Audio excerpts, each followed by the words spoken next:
There were 240 people in that room, executives, engineers, interns, the entire company. And my manager chose that exact moment in front of all of them to destroy me. He didn't whisper it. He didn't pull me aside. He stood at that microphone, looked directly at me, and said the words that would end his own career. He just didn't know it yet. But I'm getting ahead of myself. Let me take you back to where this actually started, 18 months before that town hall, in a small glass office on the 4th floor of a Chicago tech company called Veridian Systems. I joined Veridian in 2020 as a mid-level product analyst. The company built enterprise cloud infrastructure software, smart people, fast culture, the kind of place where you could rise quickly if the right people noticed you. My manager was a man I'll call Marcus Webb. 41 years old, loud handshake, louder opinions, the kind of person who dominated every room he walked into, not because he was the smartest person in it, but because he was the most comfortable making noise. From the very first week, something felt off.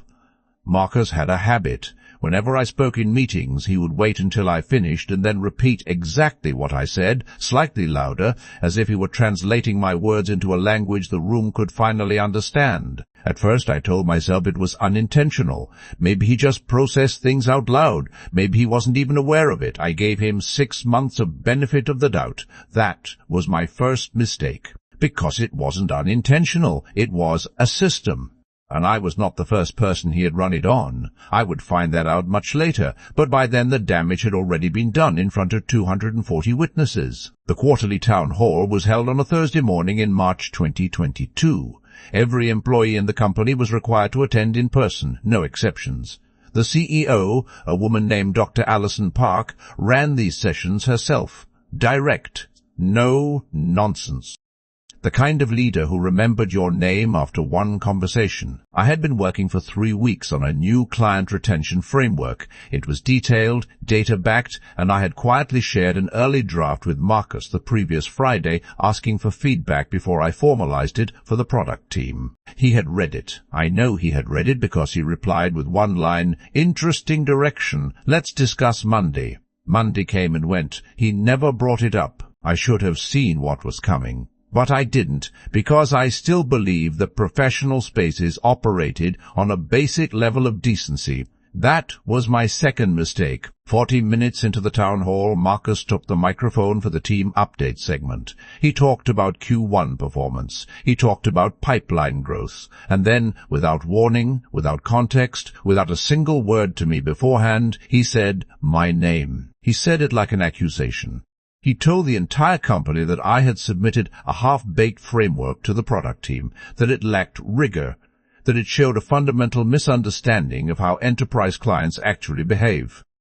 He used the word amateur once, clearly, into a live microphone in a room with 240 people in it. The room went silent. Not the comfortable kind of silent, the kind that has weight, the kind where you can hear people deciding whether to look at you or away from you. I felt my face go cold. My hands were flat on my thighs under the table. I did not move. I did not speak. I just breathed slowly, quietly, and I looked at the back of the room. That is where Dr. Alison Park was standing. She had stepped away from the front row at some point during Marcus's segment. She was leaning against the back wall with her arms crossed. And she was watching him, not with anger, not with shock, but with the calm, focused expression of someone filing information away for later. Marcus did not see her. He was still talking, still performing, still mistaking the silence in the room for agreement. The town hall ended 20 minutes later. I walked straight to the bathroom, ran cold water over my wrists, and looked at myself in the mirror for a long time. Then I went back to my desk, opened my laptop, and started writing. Not a resignation letter, not a complaint. I started writing a precise, time-stamped account of every incident involving Marcus Webb that I could remember going back 18 months, every meeting he had talked over me, every email where my idea appeared in his summary with his name on it.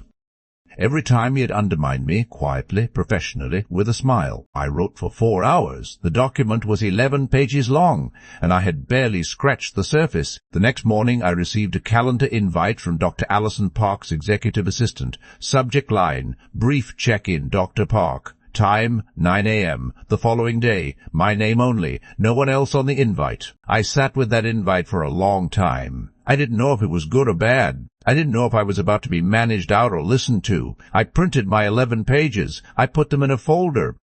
And I went home and did not sleep.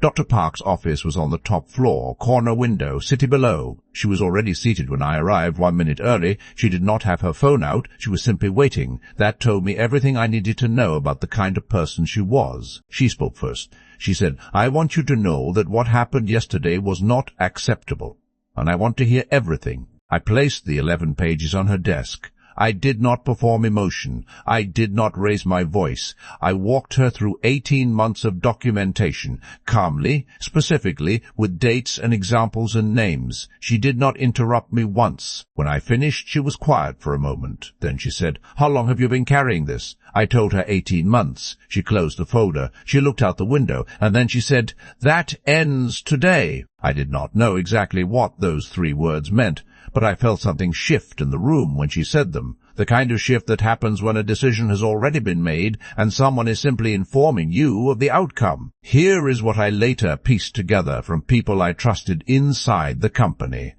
Dr. Park had already been receiving signals about Marcus Webb. 2 other team members had made informal complaints in the previous 6 months, both of which had been routed through HR and quietly buried. My 11 pages, combined with what she had personally witnessed at the town hall, changed the calculus entirely. Marcus Webb was placed on administrative leave 4 days after my meeting with Dr. Park.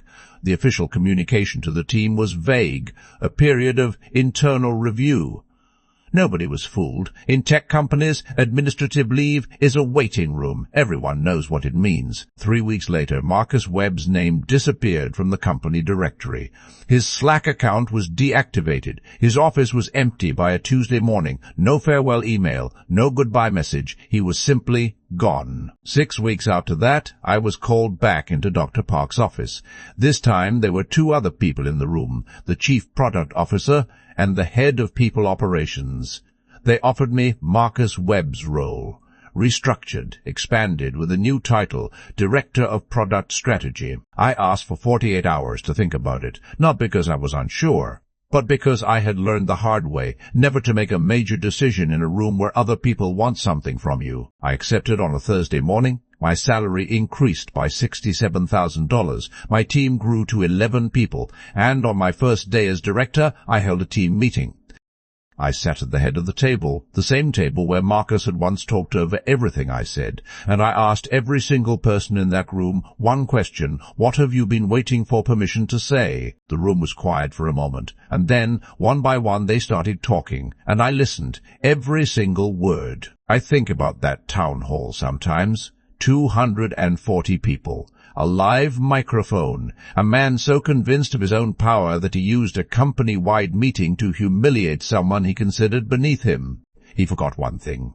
The most dangerous moment to attack someone is when the person who has the power to protect them is standing right behind you. Document everything. Stay calm when they expect you to break. And never ever underestimate who is listening. Because sometimes the person who destroys your career isn't the one above you. Sometimes it's the words they said out loud in a room full of witnesses that does it for them. So here is the question I want to leave you with tonight.